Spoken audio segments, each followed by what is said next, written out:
दीपावली के अवसर पर दिनांक 4 नवंबर 1999 सुबह का सत्संग। जय गुरुदेव, जय गुरुदेव,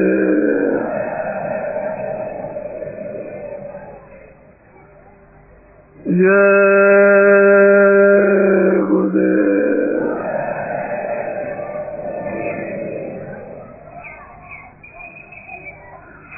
जय गुरुदेव। नाम किसका?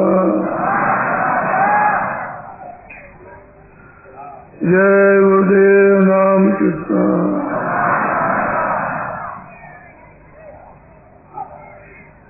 जय गुरुदेव। नाम किसका?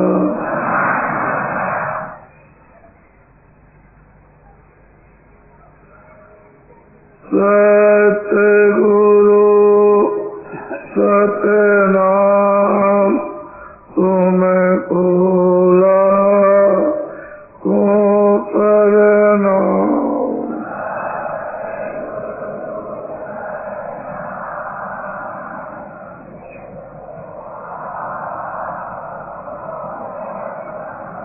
सतगुरु सतनाम तुमको लाखों प्रणाम।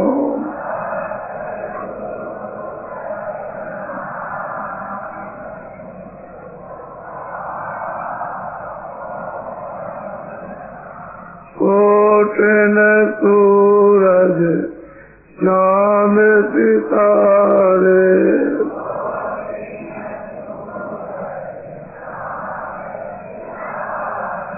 कोटिन सूरज चाँद सितारे,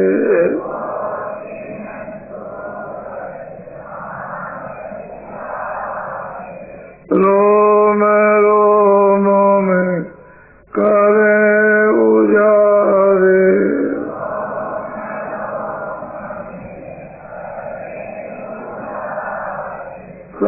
सतपुरुष करता तुमको लाखों प्रणाम।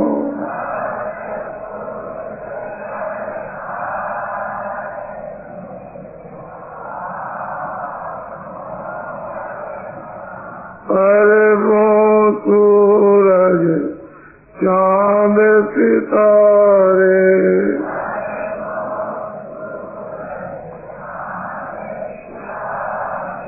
रोम रोम में करे उजारे,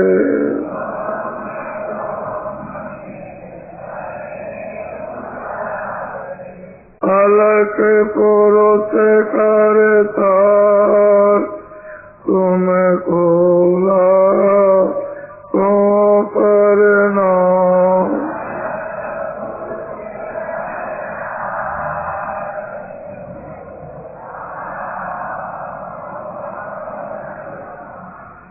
अरबों सूरज चाँद सितारे,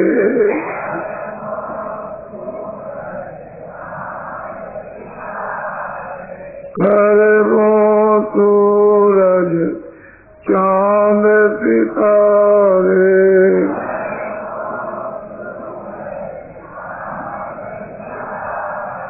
रोम रोम में करे उजारे,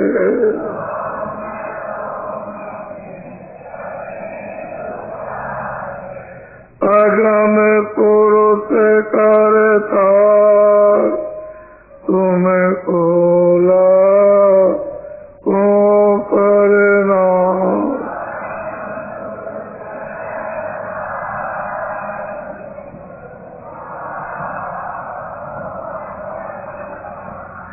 नील नील पति मान उतारे,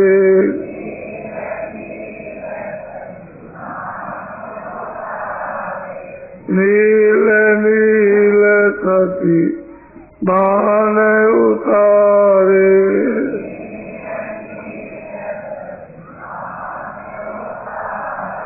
रोनो में करे उजारे,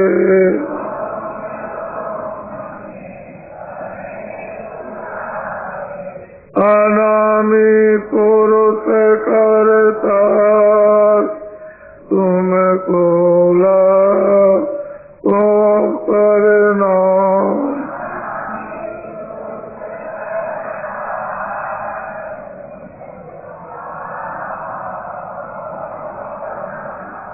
अनामी पुरुष करता तुमको लाखों प्रणाम।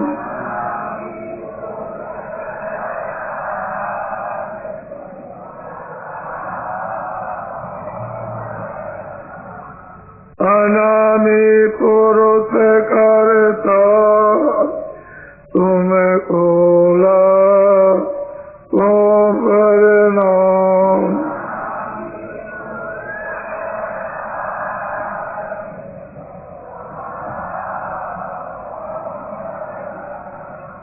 तुमको लाखों प्रणाम।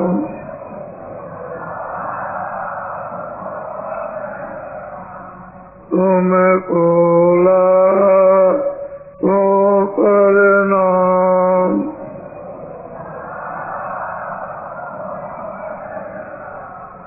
सतगुरु सतनाम तुमको लाखों प्रणाम।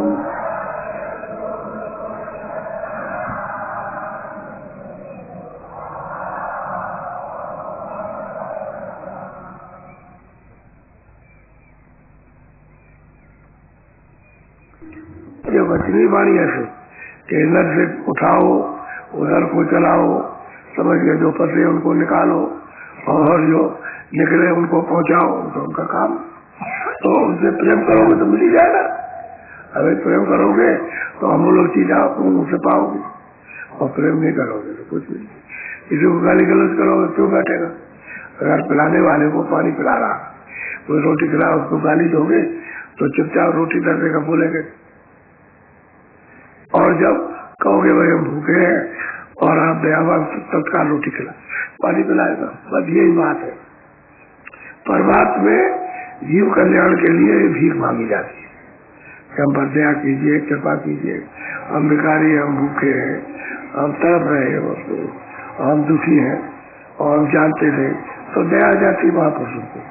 तो घट कहते हैं घाट, घट कहते हैं सुरतों का दरवाजा, और वो सुरतों का दरवाजा आपके सबके पास है। तो मतलब घाट तो एक ही है। अच्छा, उसी घाट पर मन बैठा, वही घाट पर बुद्धि है, उसी जगह पर चित्त है, उसी जगह पर अहंकार और सूरत भी वही बैठी। इसलिए दोनों के लिए कहा घाट, घाट घट का घाट। अब उसी की पकड़ है तो उसी को पकड़ने की जरूरत है। तो सत्संग में उसकी पकड़ बताई जाती है कि तुम मन की पकड़, चित्त की, बुद्धि की कैसे मतलब करोगे इसकी पकड़, क्योंकि वो तो भागने वाली है। क्योंकि जहाँ चित्त भगा वह सब भगे, एक भगा तो सब भगे। चित्त में चिंतन किया तो बस मन भी भगा, और संकल्प करो बुद्धि भगी, निश्चय से और एक अहंकार को दीवार लगाना तो साथी चले गए चारों। और बस वो एक उसने काम किया, एक ने ये किया, और एक ने कहा हर कुछ, सबको दीवार लगा दी तो बुद्धि भी नष्ट हो गई। अब वो काम कर लिया। अब चाहे कैसा भी काम हो, अच्छा हो बुरा कोई हो, कर डालते। क्योंकि अहंकार अच्छे में भी आता है, तो अच्छे में भी परमार्थ खत्म हो जाता है, उसका भी एक अंधेरा हो जाता है। तो अच्छे काम में, और बुरा काम तो बुरा है ही उसमें। तो ये है कि जिसमें अहंकार आए, अब परमार्थ में उसको अहंकार होना चाहिए, तो फिर परमार्थ में चेतना आ जाए उसको, तो वो अहंकार नहीं का हमको दरवाजे में बैठ के भजन करना, इसमें आपको भजन करेंगे अच्छी तरह। इसमें अहंकार होना चाहिए।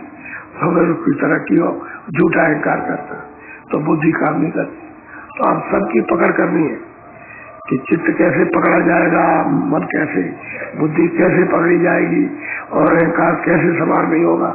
ये सब बहुत बारीकी इसी को तो समझने के लिए सत्संग होता है और की बात के लिए होता है। इसी में तो उलझे पड़े हो, तभी तो भजन ध्यान नहीं कर पाते और चाल नहीं चल पाती, घाट पे नहीं बैठ पाते हो, सत्संग ही कई बात है। तो जब सुनिए आप बोलो। यहाँ तुम समझ सोच कर चलना, यहाँ तुम समझ सोच। देखो कितनी मतलब गहरी चीज की, जहाँ तुम रहते हो यहाँ कहा मृत लोग, और कहते हैं किसमें के बहुत शरीर में, कहते हैं समझ सोच के चलना, जो भी कदम रखो समझ सोच करके रखो। आगे का पीछे का कोई बुद्धि मिली आपको, उससे पीछे समझो और अपना आगे का समझो, तो समझ सोच करके चलो, दुनिया को देखते चलो, समझना सोचता कि संसार हमेशा रहेगा। हमको जो मिले हैं बाल बच्चे और ये वो, तो क्या हमेशा रहेंगे? औरों को देखो तो उनके बच्चे भी जा रहे हैं, माँ बाप भी जा रहे हैं, तो भाई बंद भी जा रहे हैं, तो हमारे भी बच्चे जा रहे हैं, तो कहते हैं देख लो जा रहे हैं, तो तुम भी मतलब जाओगे, तो समझ सोच के चलो कि न उनका कुछ है न मेरा कुछ, और न उनका शरीर किसी काम में आया न मेरा शरीर, ये समझ सोच के चलना। यहाँ इस मृत लोक में जा दो, इस समय पर रह रहे हो और जाओ बसर गुजारा, शरीर के पालन पोषण कर रहे हो, सूरज इसमें बैठी है। अब सारा जोर तो सारा तमाशा उसी का, अगर वो निकाल दी जाए तो खेल खत्म, और जब निकाल दी जाती है सब खेल खत्म हो जाता, एक भी सेकंड नहीं लगता, सब खेल खत्म। अरे वो तो चला गया, ऐसा था वैसा था, जैसा था, और अभी और रहता, अभी ये करता अभी वो करता, तो अब रहता और करता करता क्या करता। तो कहते समझ सोच करके रहना यहाँ इसमें श्लोक से। अब कितनी ऊंची शिक्षा, अरे बताया न जाए तो किसी की क्या समझ में आए, बोलो। यह तो राह बड़ी अति टेढ़ी, मन के साथ न जहाँ तुम रह रहे हो ये रास्ता, ये भोसागर का बड़ा टेढ़ा है, अगम है, बहुत बहुत टेढ़ा है, क्योंकि अंधकार है इसमें तो कोई प्रकाश है नहीं, अज्ञान है। तो कहते हैं भाई समझ सोच करके इससे चलना, क्योंकि रास्ता अति टेढ़ा है बहुत ही, इनको समझ में नहीं आएगा और सही बात है। अब ये अंधकार में जन्म अंधकार में रहना, और कुछ समझ नहीं पाएगा तो अंधकारी मृत्यु पहले हो जाती है, मृत्यु हो जाती है। तो कुछ ना उसने जब पाया और न कुछ अब पाया और न जाते वक्त पाया, तीनों काल उसके ऐसे ही चले गए, कुछ नहीं मिला। तो कहते हैं यहाँ तुम समझ सोच के चलो, ये राह अति मत टेढ़ी है, बहुत मतलब टेढ़ी, कुछ समझ नहीं आया, बोलो। भोजल धार बहे अति गहरी, बिन गुरु कैसे पार। अरे कहते हैं वासना का सागर, एक दो वासना है, बेजुबान वासना उठती। अपनी वासना तो है कि हमको ये मिले, उसको मिल गया उसको मिल गया, हमको नहीं मिला, तरह तरह की वासना संसारी भोग वासना। कहते हैं कि अति गंभीर है इस वासना का, कोई वारा पार था नहीं उसकी। कहते हैं कि भाई इसको पार कैसे करोगे? कहते हैं गुरु में नहीं पार होगा, क्योंकि उनके बगैर पार कर नहीं सकते हो कि रास्ता तो आपको मालूम है नहीं, और गुरु जब मिल जाएंगे तो घाट बताएंगे, वहां वासना खत्म हो जाती है। जब ऊपर ले चलेंगे वासना नीचे खत्म, और नहीं तो वासना है तो अति गंभीर है, वासना गहरी है, उसकी था तो है नहीं, रस्सी बल्ली कुछ भी लगाओ बुद्धि लगाओ उसका पता ही नहीं चलता, इतनी गहरी गंभीर है। तो कहते गुरु के बगैर उससे निकल नहीं सकते, उससे वो तो समुद्र है वासनाओं का, तो गुरु निकालेंगे। अब ये सब काम गुरु पर रखा और बात भी सत्य। बोलो, मैं अपने को क्या मालूम था भाई, जब गुरु के पास नहीं आया क्या पता चला मन का क्या है, मन किसको कहते हैं, बुद्धि किसको, चित्त किसको कहते हैं, और स्वभाव सागर किसको कहते हैं, वासना क्या जाती। जब कुछ नहीं जानते तो क्या पता चलेगा। अरे मैं खा लिया और काम कर लिया, सो गए, सुबह उठे फिर काम किया, और मतलब ये तो शाम को खाया सो गए। भाई यही दिनचर्या लोगों को, और क्या, दिन में काम करते रहते, थक जाते काम से, शाम को सो गए और देर में उठे। वही यही उनके जीवन की दिनचर्या। तो उनको मालूम ही नहीं, कुछ पता ही नहीं। कुछ जब मालूम नहीं है तो महात्माओं के पास जाओगे तब तो वो समझाएंगे कि भाई तुम इसलिए आए हो और कहा तुम फंसे हुए। तो गुरु के बगैर पार नहीं जा सकता, क्योंकि रास्ता तो वो जानते। तो जानकार नहीं होगा तो अपना भी पार नहीं होगा, दूसरे को नहीं कर, और जो खुद पार नहीं हुआ वो दूसरे को नहीं ले जाएगा। मोटी सी बात है। तो घाट पर दोनों आंखों के सामने घाट, ठीक इसके ऊपर ही है सामने, और ऊपर का मतलब है यह बस इतनी दूर पर घाट है बस। अब बीच में जो है पहाड़ों की तरह से अंबार लगा हुआ है गंदगी का, जो आपने जमा रोज की है वो गंदगी सूरज उससे ढके दब गए, ऊपर से फिर अंधेरा हो गया, और फिर हमारे कान बंद हो गए, आंख बंद हो गई, नाक बंद हो गई। अब वो उससे उठ नहीं सकती, अगर गुरु न मिले तो उससे उठ नहीं सकती। दोनों तरफ से गुरु सूरज को जलाने के लिए नीचे से और ऊपर से भी दया करते, तो दोनों तरफ से मतलब ये उधर से तो धार आ रही, शब्द की धार आ रही, बस शब्द छाटता साफ करता, और इधर से जोर लगता है, तड़प तड़प होती है, वेदना होती है, इसको आत्म वेदना। तो इधर से दरवाजे में बैठ करके ये ध्यान भजन करता है, सुनने के लिए कान लगाता है, देखने के लिए आंख, सामने ठहराता कोई दिखाई दे जाए, तो दोनों तरफ से पर्दा कटता, ऊपर से भी साफ होता और नीचे से भी। तो अगर गुरु नहीं रहेंगे तो न नीचे से कर सकोगे और न ऊपर से कर सकोगे, और बीच में पहाड़ जमा रहेगा। तो कैसे तुम बाहर जा सकते हो? तो वो तो पहाड़ तुमको डुबा ले जाएगा, उबाले देंगे। तो कहते समझ सोच के चलना, ये रास्ता बड़ा गहरा गंभीर है, पान पत्ता नहीं। बोलो बोलो। संग करो चेतक चित राखो, मन से गुरु के चरण पर। अगर भाई चेतो, सत्संग में जाओ, चेत करके शब्दों को सुनो, चेत जाओगे, जागृत हो जाओगे। चिंतन जब सीतेगा तो चिंतन करने लगेगा, तो कहते जाओ मन से, यानी गुरु के चरण। क्यों मन से चरण पकड़ो? कि इसमें तरह तरह के विकार, तो जब चरण पकड़ोगे तो विकारों में नहीं जाएगा, और धीरे से इसके विकार छूट जाएंगे। जैसे कोई काम करता है, उसकी आदत पड़ी हुई है, तो कहते हैं भाई तुम वहां बैठो, तो जो समय करने का था उसको वहां वित्त के साथ लगा दिया, तो फिर उसके विकार जो बुरे काम थे वो छूट गए। इसी तरह से मन जो दौड़ता है, संकल्प विकल्प इंद्रियों के दरवाजों में बैठ के करता है, तो क्या हमको बाहर से रस मिल जाएगा, और गुरु के चरण पकड़ने से तो रुक जाएगा। जब रुकेगा तो तुरंत का साथ देगा। तो इसको यह रहेगा कि अच्छा तू अब कर दे, उसको ढूंढ देखे आनंद मिलता कि नहीं मिलता। अब वो कहेगा कि चल तू ढूंढ, और आनंद मिलता नहीं तो आंख से देख और मेरी मदद ले। तो फिर वो आंख से देखती है, एक आध जगह ठहराती है, और मन की मदद से मन कहीं नहीं जाता। कहता ठीक है मैं तेरे साथ, मैं भी मेहनत करूंगा और तू भी मेहनत कर। जब मेहनत करते हो दरवाजा आंख खुली, खुला आंख खुली, तब ये कहते हैं कि देख मैंने तो कहा था कि मतलब ये है कि तू मदद कर दे, तुझे आनंद मिल जाए, सब उसे आनंद। तो फिर चुप हो जाता है, भाग दौड़ बनता है। यही इसकी पकड़ है कि बाहर से भाग दौड़ बंद कर दो, लेकिन गुरु के वचन सुनने से ये चितेगा। जब चित्त चित जाएगा तो उसी का चिंतन करेगा जो सुन रहा, तो मन उसी का संकल्प विकल्प करेगा, और बुद्धि उसी का निश्चय करेगी। फिर अहंकार उसी को ये ठीक है, ये ठीक है, करना चाहिए, यही अहंकार होता है। और अहंकार क्या? ये अहंकार है।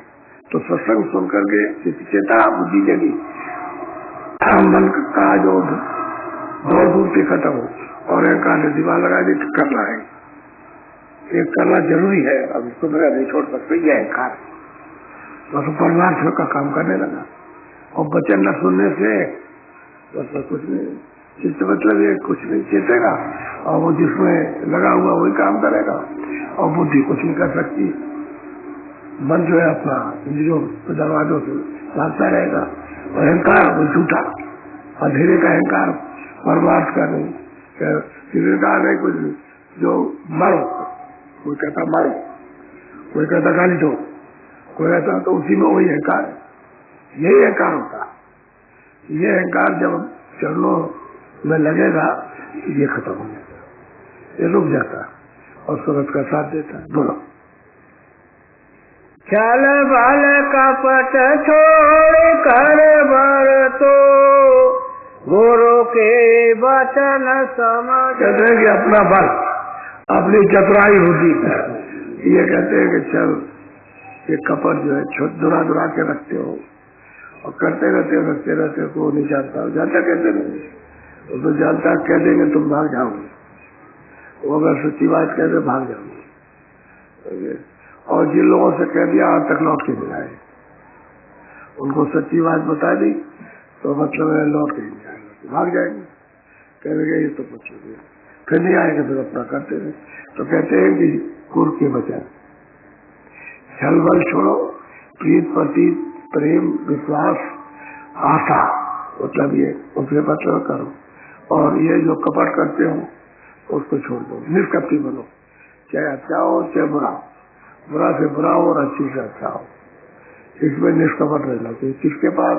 तो महापुरुषों के पास, गुरु के पास, और फिर वचन सुनो, तब वो वचन आपको असर करते हो। तुरंत उस वचन को आप, जैसे आप पीते हो पानी, भोजन करते हैं, ऐसे करने लगोगे आप, और फिर वो वचन आप में से निकलेंगे नहीं, तो निष्कपट होकर के चल बल छोड़ दो।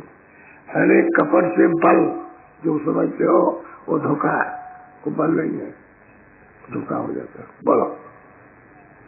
डरते रहो काल के भय से, खबर नहीं कब। सही बात तो ये है कि अब लोगों क्या खबर है, तो कहते हैं तुम डरते रहो हमेशा कि भाई पता नहीं किस समय पर, किस घड़ी में यानी आ जाए, खड़ा हो जाए कि हमारे मकान से निकलो, तो फिर उस समय तो होश उड़ जाएगा, फिर उस समय तो किसी को देख नहीं सकते हो, बोल नहीं सकते हो, समझ नहीं, सुन नहीं सकते हो, कुछ नहीं कर सकते हो, कोई काम नहीं करेगा, ना बुद्धि काम करेगा। जैसे उसने आवाज दी कि मकान खाली करो, उसकी आवाज ही ऐसी भयंकर है, भयंकर आवाज है, ऐसी जोर से आवाज देगा कि बस तुम उस वक्त में बूझ आ जाएगी और जमीन पर तलाक से गिर जाओगे। तो लोग कहेंगे क्या हो गया, ये जमीन पर गिर गया। अरे भाई, जब उसकी बुद्धि में सावधानी रहे तब तो खड़ा रहे, और जो बुद्धि खत्म होगी फट गिरा, बुद्धि से तो खड़ा है, ये बुद्धि है तो खड़े है, बुद्धि है तो बैठ गए, और बुद्धि नहीं है उसके लिए खड़ा बैठा के आप गिर जाए। बस कहते डरते रहो उसके भय से कि पता नहीं कल क्या करेगा, ले जाएगा। अब हमको ने तो कोई परवाह जाना नहीं, तो हमने जो कर्म किया उसे ले जाएगा और ले जा करके फिर वहां यात्रा देगा। तो डरते रहो, जो डरता रहता है